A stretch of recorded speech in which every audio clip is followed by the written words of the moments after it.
When you work on chokes,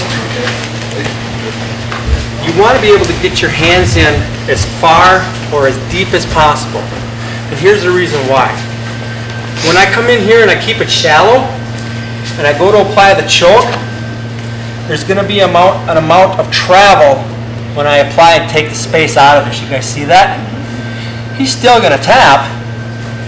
Okay, count for me. Ready? Go.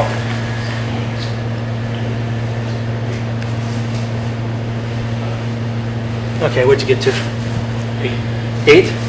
Okay, did you feel anything? My technique was poor. I was too shallow in the choke, and I basically was trying to do more of an air choke, and those you can kind of fight through a little longer than a blood choke. It hurt like heck if I really start working on the trachea, but I want to work efficiently. I want to work quick. I want to work deadly, so if I can put him to sleep, I can go somewhere else. Okay? So when you guys work on chokes, think in terms of deeper is better. And now I don't even need this hand. But I'll use it anyway.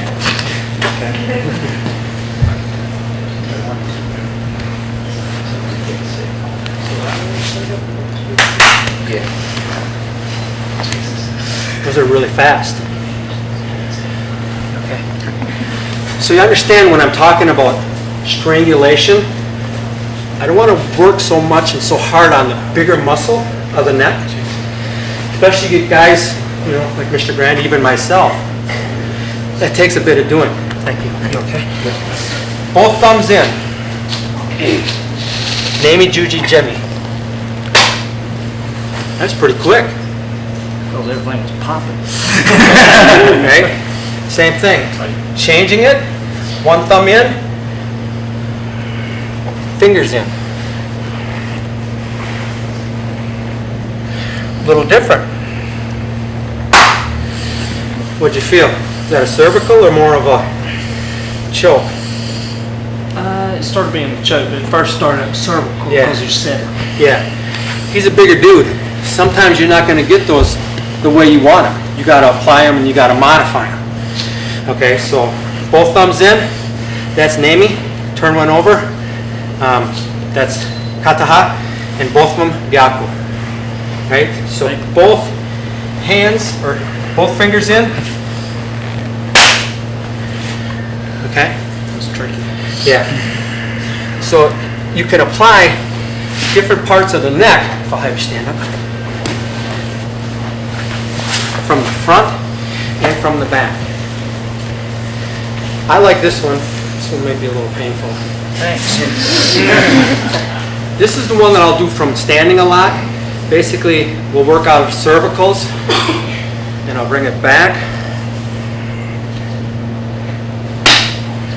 And I'll actually come underneath the Adam's apple. Okay. You can also do this one when you slide underneath Hadaki, which is naked.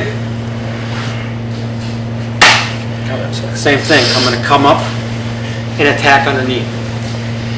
These are really, really fast. Now this one, he might be able to fight, but if he's smart, he better be tapping, because I'm going to mess him up. Especially when we start getting into the intent. If I want to put him to sleep, see, he's already tucking. It's okay, I'll change the direction.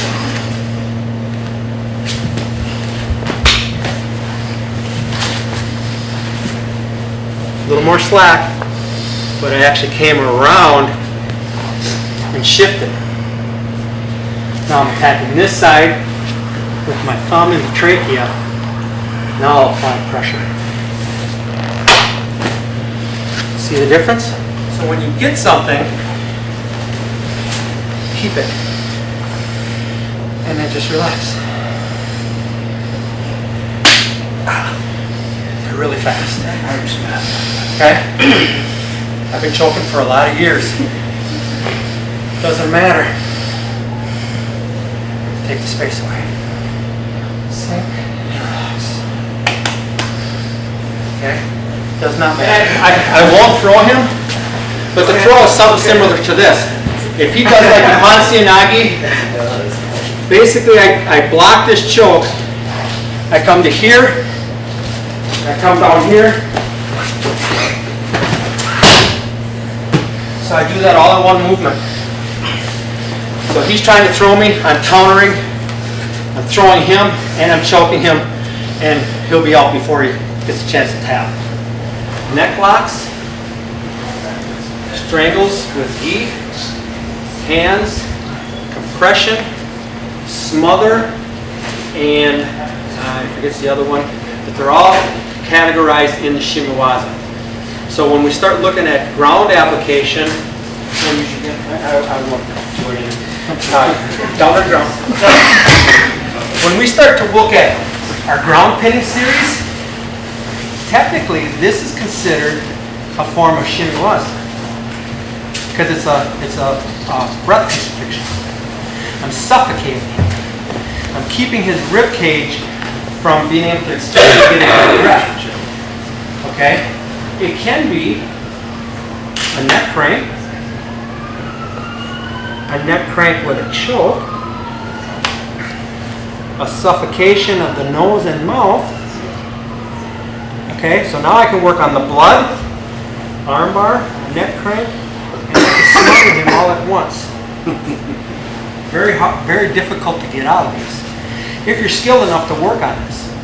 So my kazushi from standing transfers over to the groundwork because I have to have an understanding of off balancing, but yet the opposite of off balancing is what?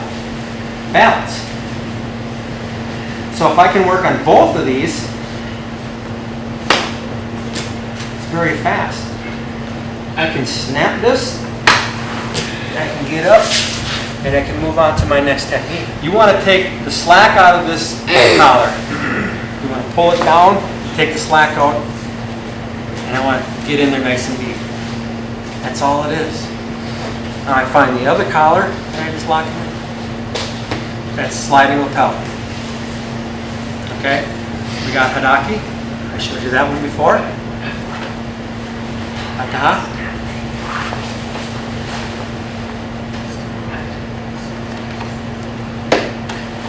3 more.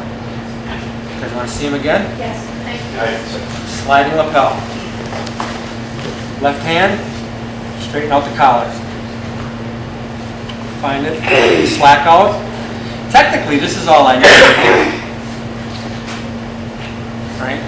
Single hand choke. I'm going to use both hands. This one's going to go down and around. This one's going to go straight down. Very fast. Keep that same grip. Interchangeable. Keep the thumb in. Put it in my bicep. I don't have to change. Very fast. Right? Same thing. Keep that underneath. Work at the elbow. Slide it in. Single wing. It depends on where you want to attack. The neck is full of targets. It does not matter. I could come in shallow and I can still do sliding lapel, but I'll pull it across his body and I'll take it at the Ahrens angle. Or I can change it, open it up, come over here, almost like Hadaki, right? Rear naked choke. Ataha. It depends on what you want to attack on the neck. It's wide open. But you're conforming really to the upper part here for that circulatory. Yeah, I'm trying to work on the windpipe Okay. for this one. Because it's really a painful one and it's really fast. Okay, so slide. And then this hand action is this way.